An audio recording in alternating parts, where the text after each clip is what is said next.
최근에 나훈아 가수님 따라 부르는 노웅라가 하시는 분이 돌아가셔서 앉아서 이제 이현재 의원님은 고등학교 선배님이시고 추미애 의원님은 저보다 정치적 함량이 더 나가시는 분이니까 양보하고 내가 나훈아처럼 맨 마지막에 가서 해야 되겠다 생각했다가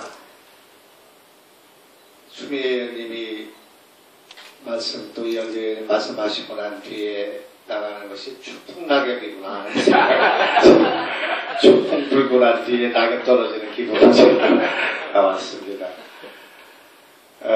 성명기 회장님 저하고 아주 절친입니다. 후원금을 잘 안 보내줘서 그게 좀 약간 섭섭하긴 합니다만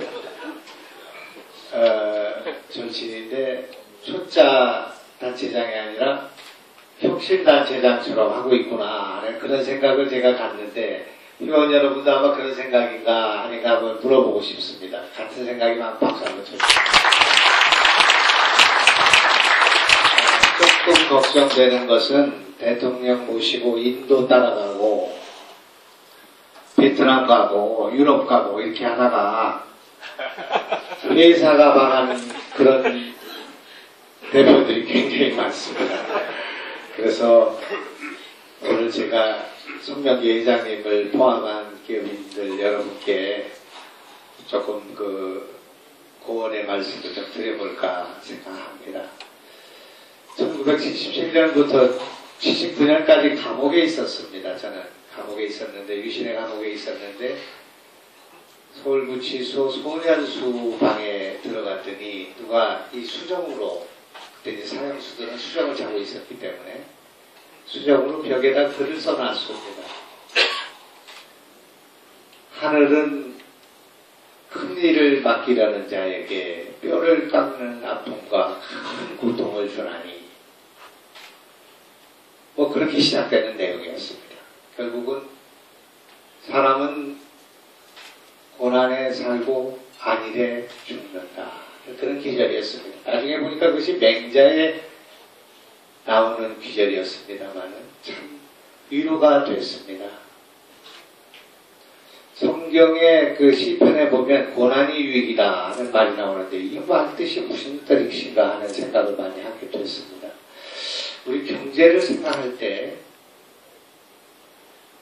나라의 에너지의 98%를 외국에서 도입하고 있습니다. 하루에 300만 배럴의 원유를 가져오지 않으면 다 아무도 굴러가지 못하는 이런 나라입니다. 자원 빈국의 나라입니다. 쌀을 제외한 우리 식량의 85%를 미국에서 수입하는 그런 나라입니다. 국가 예산의 17% 국방비에 넣어야 되는 유지가 되는 그런 나라고 젊은이들이 한때는 3년 가까운 시간을 보초를 서야 되는 그런 나라 아니겠습니까?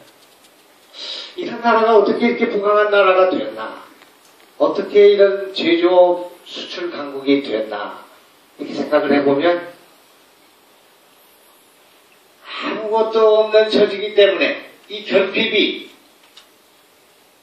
이 자원 빈국이 수출하지 않으면 먹고 살 수 없는 조국이 우리의 힘, 우리가 혁신하지 않으면 우리의 두뇌가 아니면 우리의 기업을 살릴 수 없고 우리나라의 경제를 살릴 수 없다는 절박함이 아마 이 나라를 이만큼 발전시킨 거 아닌가 하는 그런 생각을 했습니다. 지금부터 꼭 420년 1594년 임진난이라고 이틀 2년이 지난 때가 가보년이었다는 기록입니다. 그때도 만해해였는데 그때 청나라와 일본군이 도합 3년, 4년, 5년 이 긴 시간 동안 조선의 할지를 논의하는 협상을 벌이고 있었습니다. 이제 전쟁을 그만하고 반도의 위쪽은 명나라가 차지하고 반도의 남쪽은 일본이 차지하자는 할지론이 그때 협상의 주된 주제였는데 그것을 어떻게든지 깨뜨리기 위해서 서해 유성룡과 이순신과 권율과 우리 조상들이 피를 흘리면서 싸우고 싸우지 않는 명분과 대치하는 그런 전국이 420년 동안 전에 있었다고 합니다. 그런 위기의 조국, 그런 힘없는 나라, 개혁하지 않는 그 선비들과 왕조를 개혁하지 못한 끝에 300년 후에 1894년 갑오년에 지금부터 120년 전에 결국은 나라를 잃고 동학하보 농민전쟁을 일본에 의해서 제압당하고 청일전쟁이 일어나고 러일전쟁이 일어나고 그렇게 해서 분단이 오고 그렇게 해가지고 오늘까지 120년 동안 분단의 아픔과 고통을 당하는 그런 조국이 됐다고 생각합니다.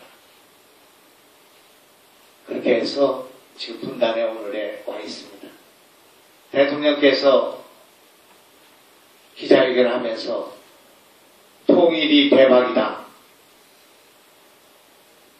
이 나라의 가장 보수적인 언론이 조선일보가 아젠다 세팅을 해가지고 통일의 앞장서는 통일이 대박이라는 논조를 가진 그런 기사를 쏟아내고 있는 그런 현실이라고 생각합니다. 저도 우리 추미애 의원도 다 통일이 대박이라고 생각할 것입니다. 분단의 고통, 분단의 이 결핍이 또 우리 민족을 한 단계 우길승천할 그런 날이 아마 다가오지 않는가 이렇게 생각합니다. 저는 세상에는 현실과 사물을 보는 눈이 두 가지가 있는데 한 가지는 관념론입니다. 있는 그대로 보지 않고 자꾸 헛개비를 보고 과장해서 생각하고 그렇게 해서 시장을 잘못 읽고 현실을 잘못 읽는 그런 관념론이 있고 현실을 읽는 그대로 보는 시각이 있다고 생각합니다. 직시해야 된다고 생각합니다. 현실을 직시해야 된다고 생각합니다. 시장을 직시해야 된다고 생각합니다.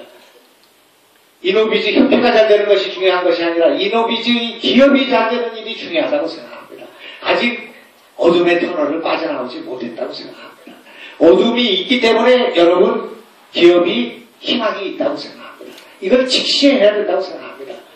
그래서 이노비즈 기업들이 지금 처해 있는 현실과 어려움을 직시하고 2014년에 우길 승천해야 된다고 생각합니다. 이 결핍, 이 어려움, 우리 기업이 처해 있는 이 현실이 바로 우리의 희망이라고 생각합니다. 결핍을 즐기시기 바라고 결핍을 직시하기 바라고 우리 정치도 직시하겠습니다. 우리 민족의 분단이 우리의 희망이 되듯이 결핍을 함께 느끼고 즐기고 또 그것을 통해서 한 단계 혁신하는 이노비즈 혁신은 결핍의 산물일 것이라고 저는 생각합니다. 그래서 올해는 하여간 우리가 더 발전하는 더 성장하는 그런 한 해가 됐으면 좋겠습니다.